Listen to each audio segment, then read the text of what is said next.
사도행전 2장 22절부터 37절까지의 말씀, 제가 한 절, 여러분들이 한 절 읽겠습니다. 이스라엘 사람들아, 이 말을 들으라.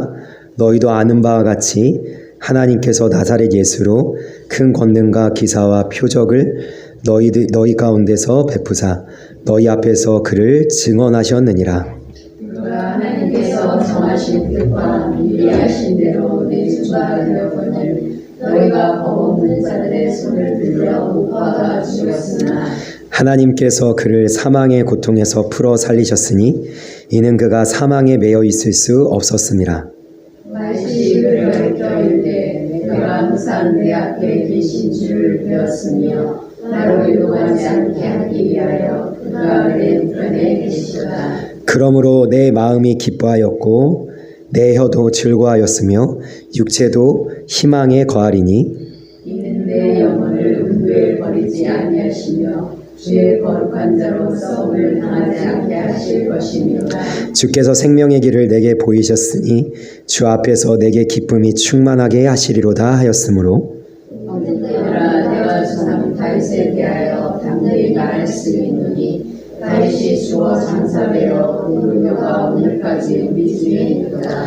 그는 선지자라 하나님이 이미 맹세하사 그 자손 중에서 한 사람을 그 위에 앉게 하리라 하심을 알고 미리 권고로 그리스도의 부활을 말하되 그가 음부에 버림되지 않고 그의 육신이 썩음을 당하지 아니하시리라 하더니 이 예수를 하나님이 살리신지라 우리가 다 이 일의 증인이로다. 하나님이 오른손으로 예수를 높이심에 그가 약속하신 성령을 아버지께 받아서 너희가 보고 듣는 것을 부어주셨느니라. 다윗은 하늘에 올라가지 못하였으나 친히 말하여 이르되 주께서 내 주에게 말씀하시기를 내가 내 원수로 내 발편상이 되게 하기까지 너는 내 우편에 앉아있으라 하셨도다 하였으니 그런즉 이스라엘 온 집은 확실히 알지니 너희가 십자가에 못 박은 이 예수를 하나님이 주와 그리스도가 되게 하셨느니라 하니라. 그들이 이 말을 듣고 마음에 찔려 베드로와 다른 사도들에게 물어 이르되 형제들아 우리가 어찌할꼬 하거늘 아멘. 우리가 살아가는 인생이나 그리고 우리가 읽고 있는 하나님의 말씀인 성경에 나와 있는 모든 이야기들이, 이 성경에 나와 있는 이야기, 하나님을 잘 믿은 사람이든 하나님을 잘 못 믿은 사람이든 상관없이 모든 인생에게 동일하게 주어지는 두 가지의 길이 있습니다.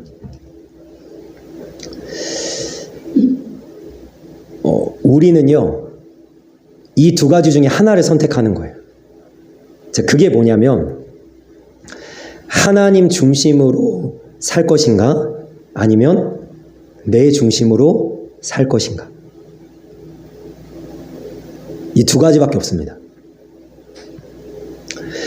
중간이 있지 않을까요? 중간이 없어요. 자, 왜 중간은 없냐면 천국 아니면 어디죠? 지옥이죠? 지옥 아니면 어디예요? 천국이죠. 여러분 중간이 있어요? 필요하면 하나 만드셨겠죠, 그죠?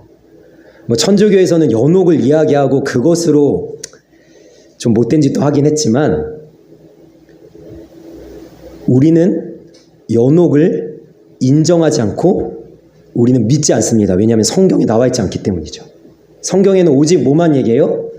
천국과 지옥만 얘기하는데 이것은요, 우리가 들어가서 얻게 될 영원한 처소에 대한 이야기뿐만 아니라 이 땅에서 살아가는 동안에도 우리는 둘 중에 하나만 선택하게 되어 있습니다.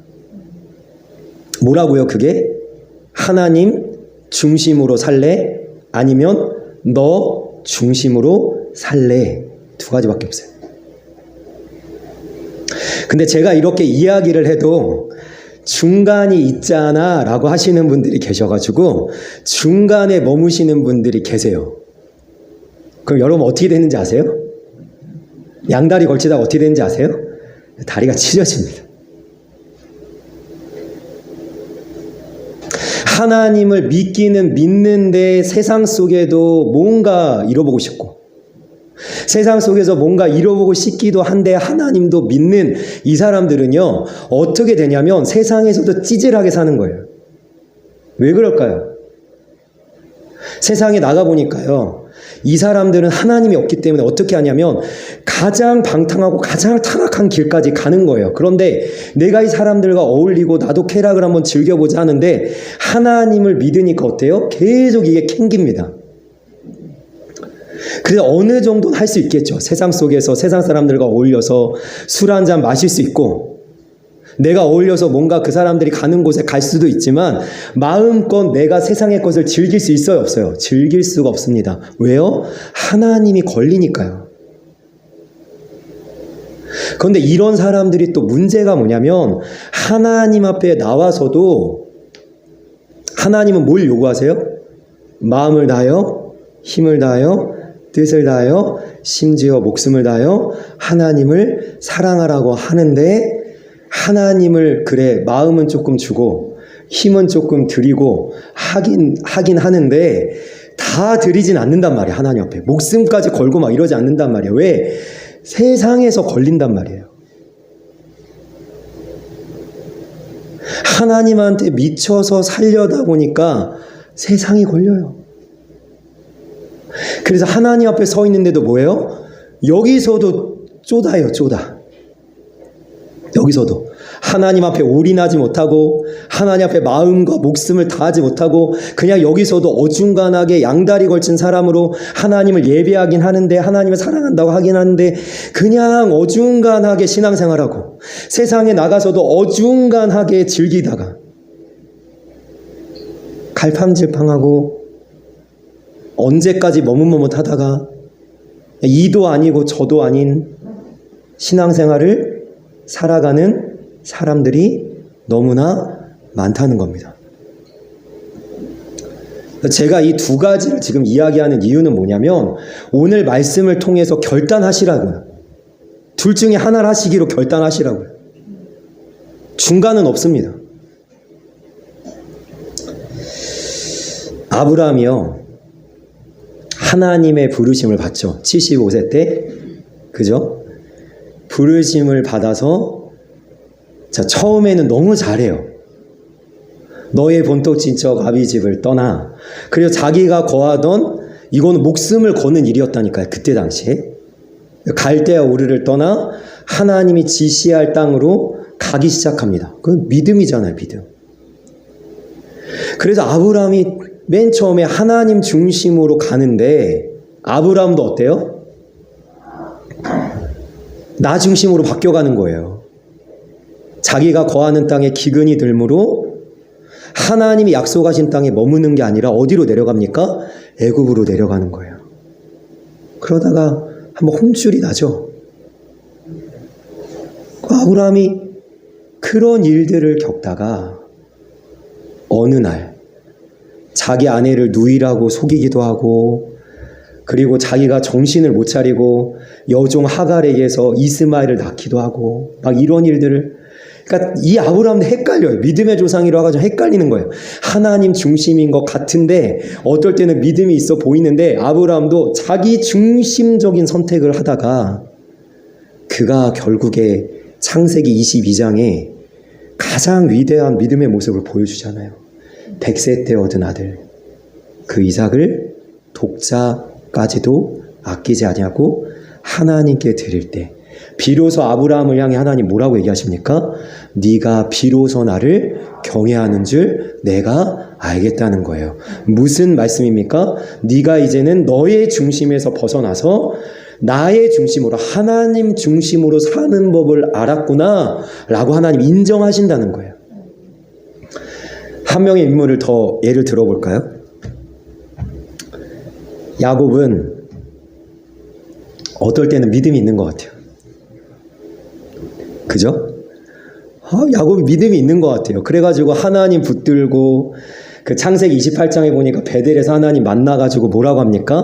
하나님께서 나를 이 땅으로 안전하게 무사히 돌아오게 하시면 어떻게 하겠다고요? 나도 하나님께 제단을 쌓고 11조를 드리겠습니다. 어떨 땐 야곱이 너무 믿음이 좋아 보여요. 그런데 이 야곱의 인생 전반을 한번 보시면요, 하나님 중심보다는 뭐예요? 자기 중심적이에요. 언제 그것이 아주 적나라하게 나타납니까? 20년 동안 밧단 아람의 외삼촌 라반의 집에서 살다가 그가 돌아오죠. 그런데 그가 20년 만에 돌아오는데 누구랑 지금 직면해야 되냐? 자기를 향해서 죽이려고 이를 갈고 있던 형 에서를 만나야 되는 거예요. 그래서 종들을 먼저 보냅니다. 형의 마음이 좀 풀렸는지, 형의 마음이 이제는 좀 괜찮은지 알아보기 위해서 종들을 보냈는데, 종들이 돌아와서 하는 보고가 뭐예요? 400명 끌고 온다. 400명. 근데 야곱이 하나님 앞에 기도하기는 해요. 근데 사실 실제적으로 야곱이 하는 일이 뭐냐면, 떼를 나눠서 형한테 선물 보따리를 한 무리 보내고 두 무리 보내고, 그러고 나서 가장 소중하지 않는 것부터 자기 앞에 둡니다. 누구? 여종과 여종의 아들들. 그 다음에 자기가 사랑하지 않는 레아와 레아의 아들들. 그 다음에 누구를 또 그 뒤에 둬요? 자기가 사랑하는 라헬과 그 아들 요셉. 최소한 야곱이 양심이 있고 자기가 가장이라면, 가장에 책임감이 있으면 누구 앞에는 서야 돼요? 자기가 사랑하는 라헬 앞에는 서야 되잖아요. 근데 어디에 서요? 맨 뒤에. 다 앞에다가 두고 야곱은 이런 꼼수를 쓰는 겁니다. 다 죽더라도 나는 살자. 그때 일어난 일 너무나 잘 알고 있지 않으세요? 약복강가에서 하나님이 친히 찾아와갖고 야곱에게 씨름을 거는 거예요. 이것이 의미하는 바를 잘 생각해 보세요. 제가 하나님 중심이냐 나 중심이냐 둘 중에 하나 선택하라고 했죠. 그런데 하나님께서 내가 자꾸 이런 말씀을 듣고 결단을 하지 않고 자꾸 둘 사이에서 갈팡질팡하면 하나님이 야곱에게 찾아오신 것처럼 내게 찾아오셔서 나에게 싸움을 붙이신다니까요. 하나님이 야곱과 씨름하면서 야곱에게 거는 싸움이 무엇입니까? 언제까지 네 꼼수로 살래? 언제까지 너의 생각과 너의 뜻과 네가 원하는 대로 살래? 너의 속임수와 너의 방법으로 살래? 나에게 무릎을 꿇고 이제는 완전히 나에게 굴복해서 내 중심으로 살아라. 하나님 중심으로 살아라. 하나님이 결단을 요구하시는 거예요. 그런데 야곱이 어떻게 합니까? 밤새도록 지지 않는 거죠. 자기를 내려놓지 않는 겁니다. 자기 중심인 이 생각을 도저히 버릴 수가 없는 거예요. 그래서 하나님을 이겨 먹으려고 끝까지 버티고 서 있으니까 하나님 어떻게 하세요? 한 대 치시죠. 환도뼈를 치시죠.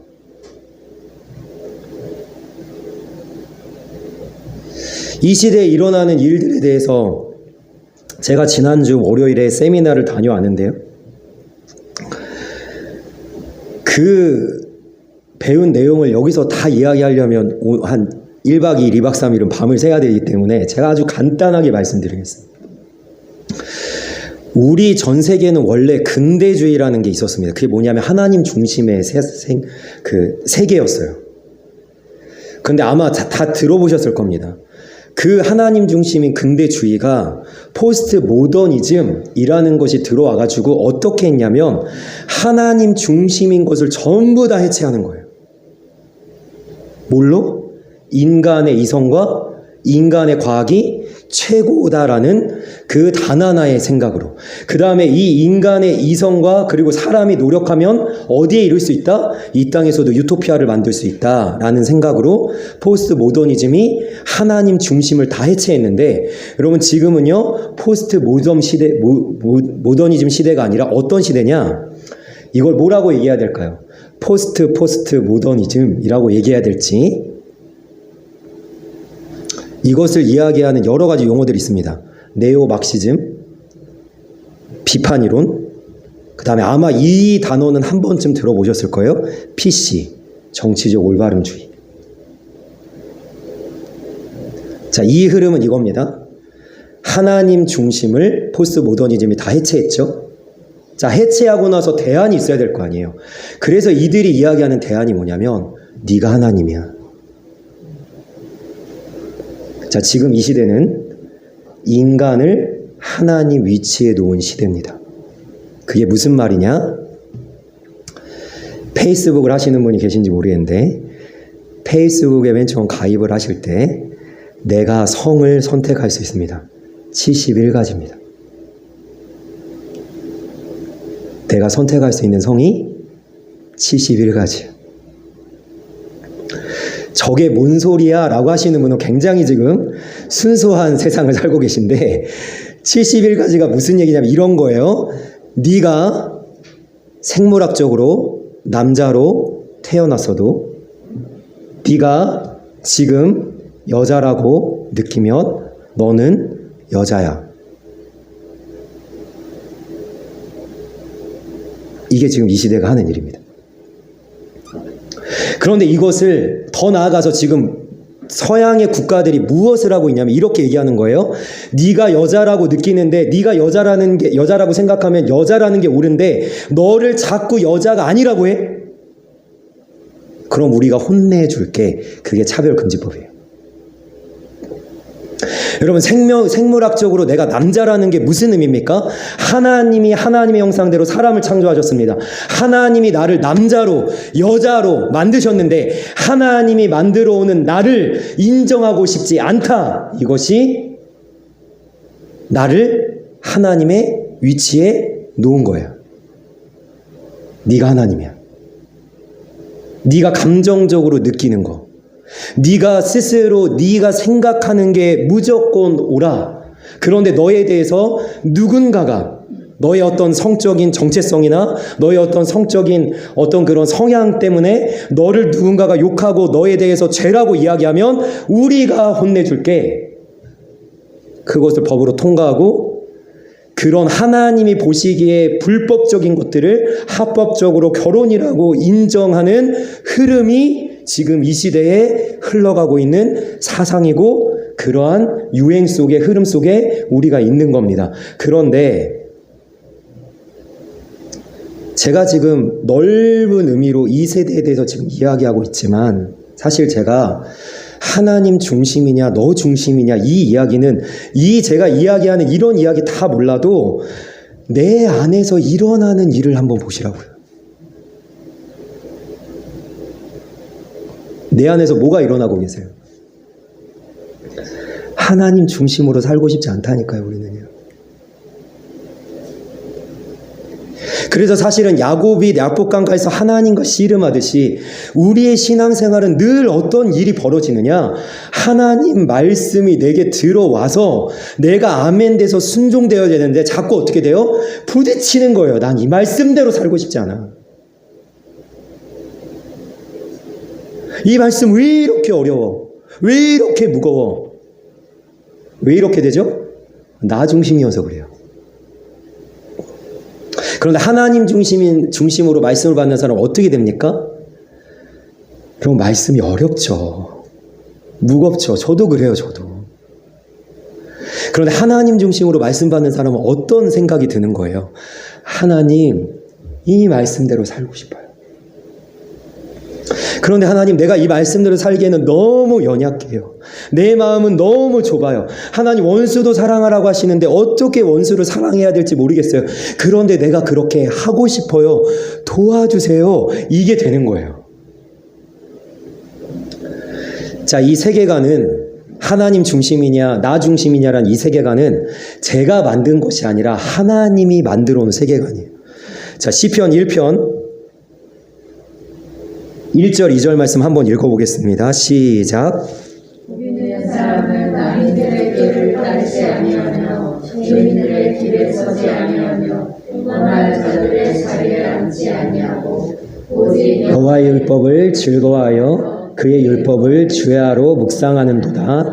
아멘. 하나님이 딱 두 가지의 세계관만 이야기하는 거예요. 하나님 중심인 복 있는 사람이 있다.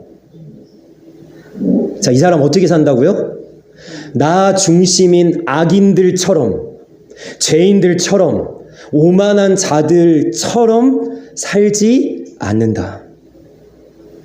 세상의 사상과 세상의 말들과 세상에서 만들어 놓은 어떤 이론이, 어떤 유행과 어떤 세상의 학문들이 우리를 자꾸 하나님 중심에서 멀어지게 해서 네가 오라, 네가 하나님이야 라고 아무리 이야기해도 그 죄인들과 그 악인들과 그 오만한 자들의 생각대로 살지 않고 어떻게 산다고요?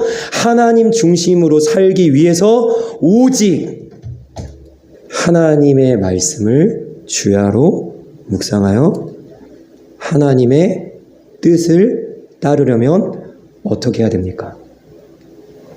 하나님 말씀대로 살려면 어떻게 해야 됩니까? 매일 하나님 앞에 서 있는 싸움을 하는 거예요. 오늘 본문의 말씀은 바로 그 이야기를 하고 있는 거예요. 37절 말씀 한번 읽어보겠습니다. 37절 말씀 시작. 우리들이 말을 듣고 마음에 찔려 베드로와 다른 사도들에게 물어올 때 형제들아 우리가 어찌할꼬 하거늘. 아멘.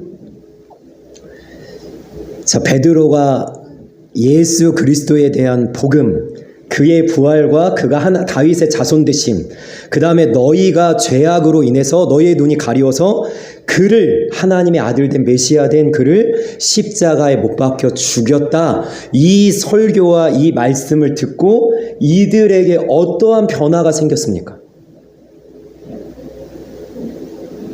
다시 우리가 하나님의 중심으로 살아야 되는데 자꾸 내 중심이 나온단 말이죠.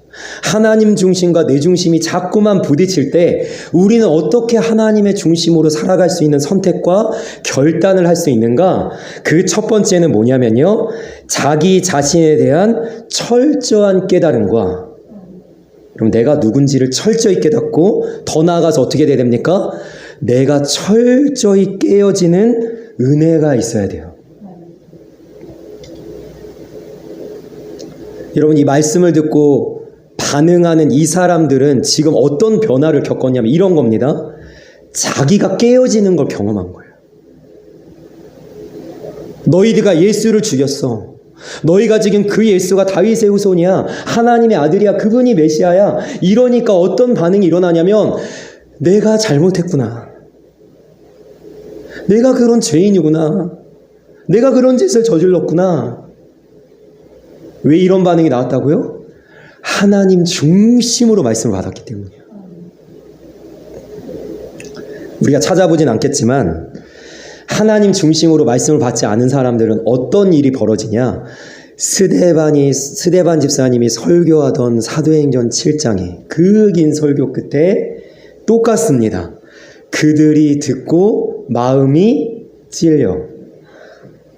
어떻게 했는지 아세요? 득달같이 스데반 집사에게 달려들어 그를 성 밖으로 내치고 돌로 쳐서 죽이는 거예요. 오늘은 마음이 찔려서 어떻게 했어요? 우리가 어찌할꼬가 이들의 반응인데, 스데반 집사의 설교를 듣고 그들은 어떻게 반응합니까? 마음에 찔려 네가 뭔데 그런 하나님 말씀 전하냐고 그 말씀 전하던 집사님을 돌로 쳐서 죽이는 거예요. 왜? 내 중심이니까. 하나님이 원하시는 우리 예배하는 하나님의 사람들의 모습은 뭐냐면요, 내가 철저하게 하나님 앞에 굴복하고 하나님 앞에 나의 자아가 깨어지는 겁니다.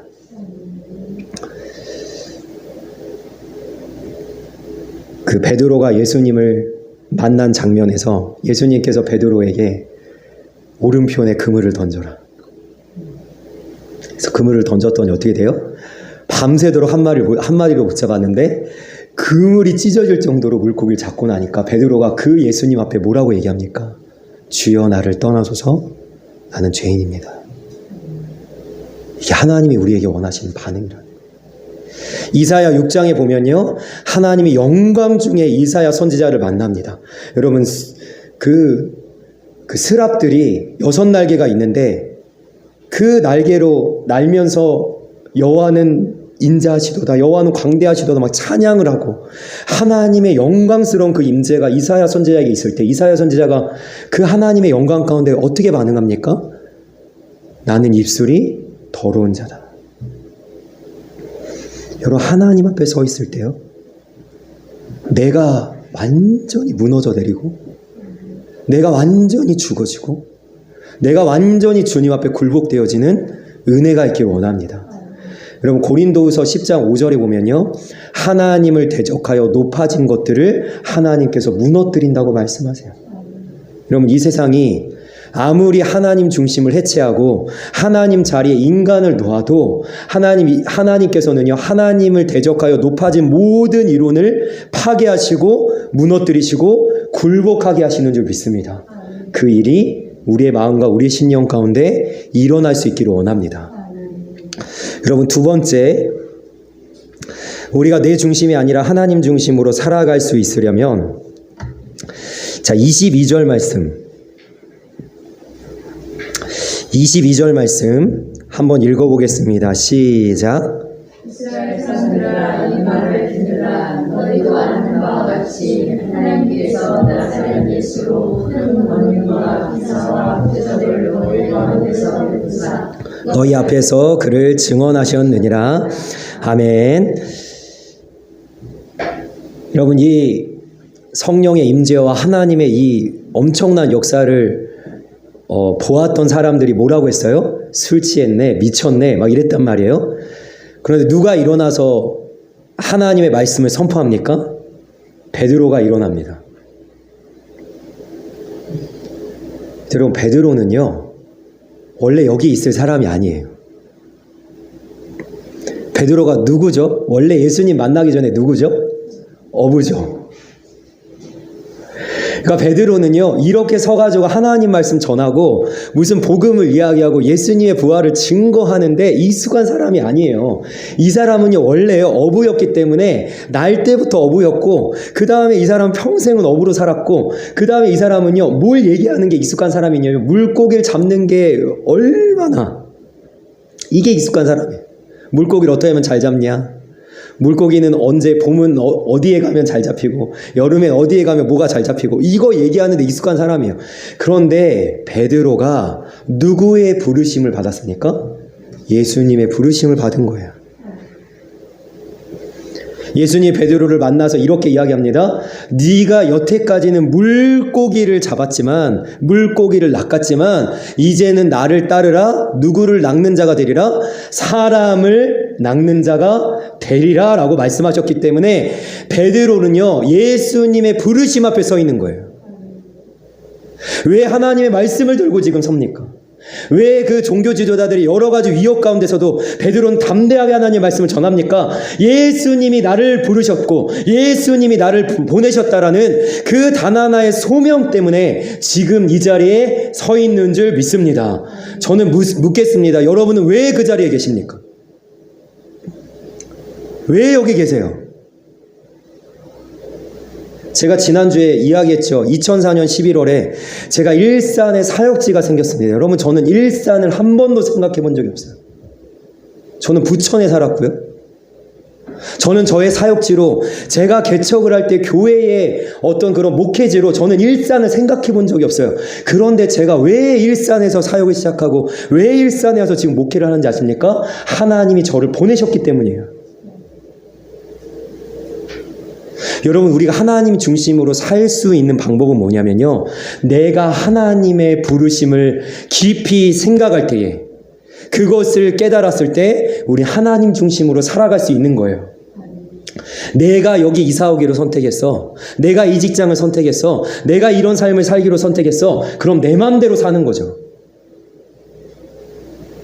그런데 이 교회에서 예배하는 것도 하나님의 선택이고, 내가 이 지역에 지금 사는 것도 하나님의 선택이고, 내가 지금 이 직장에서 이렇게 일하고 내가 지금 이런 공부를 하는 것도 하나님의 선택이라면 여러분 그것을 믿는 사람은 누구 중심으로 살 수밖에 없어요?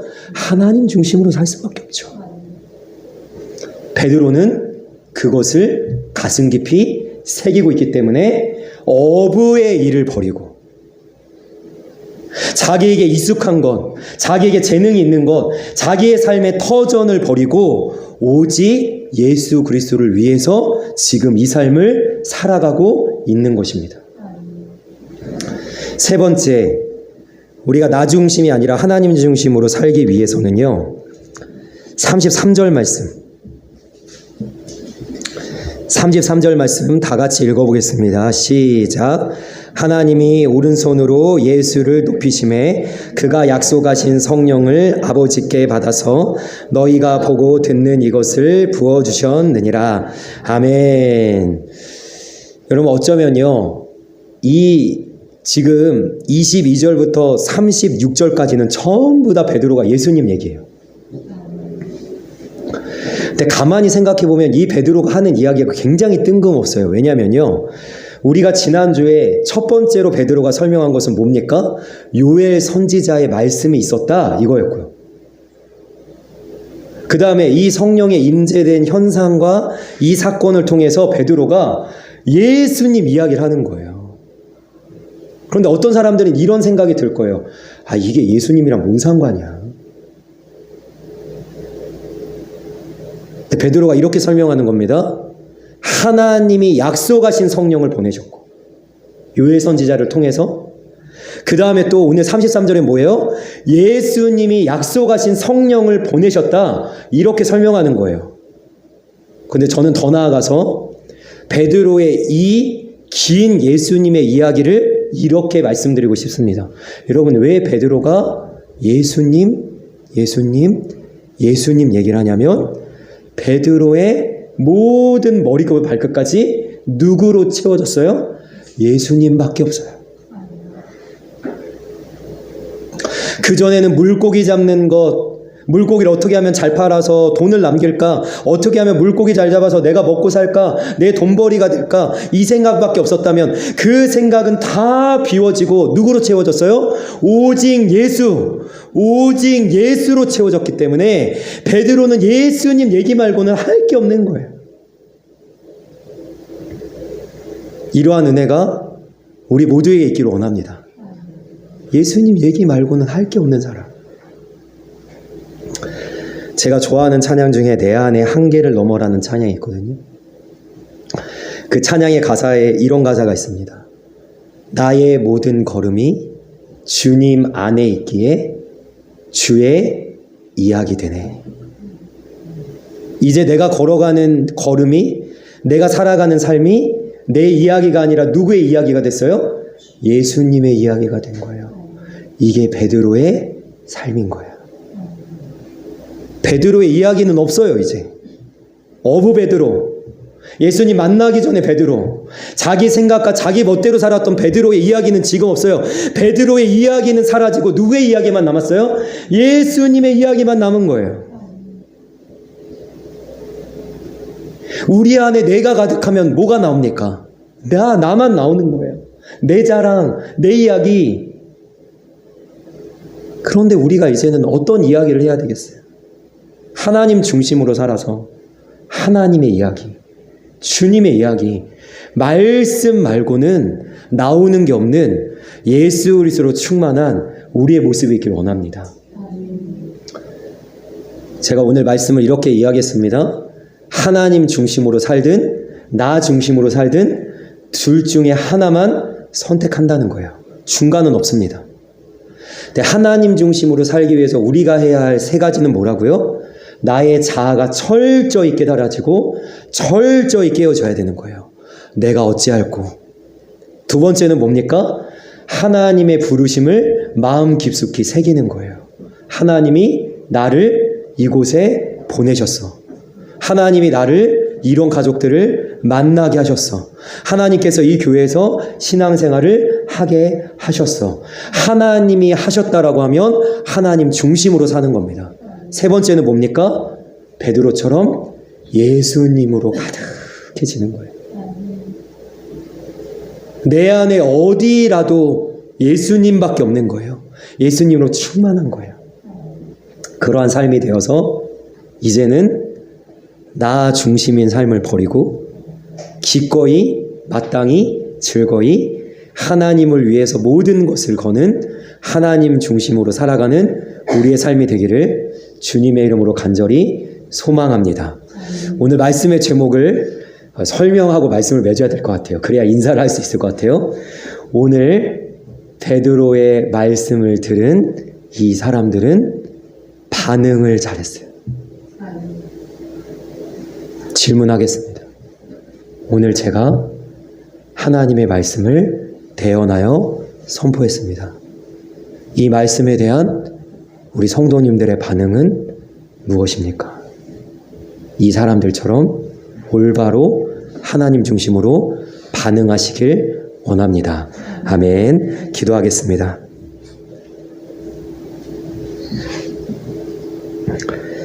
살아계신 하나님, 우리가 하나님을 믿음에도 불구하고 하나님의 말씀을 들음에도 불구하고 우린 하나님 중심으로 살아가기보다는 자꾸만 나 중심으로 무게 중심을 옮기는 내 모습을 바라봅니다.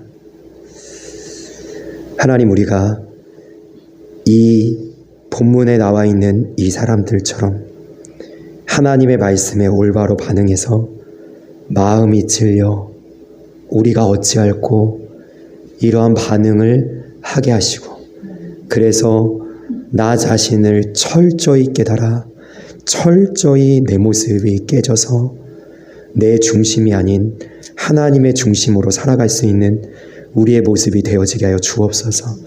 베드로처럼 하나님의 부르심을 철저히 마음에 새기기를 원합니다. 하나님이 나를 부르셨습니다. 하나님이 이곳에 나를 보내셨습니다.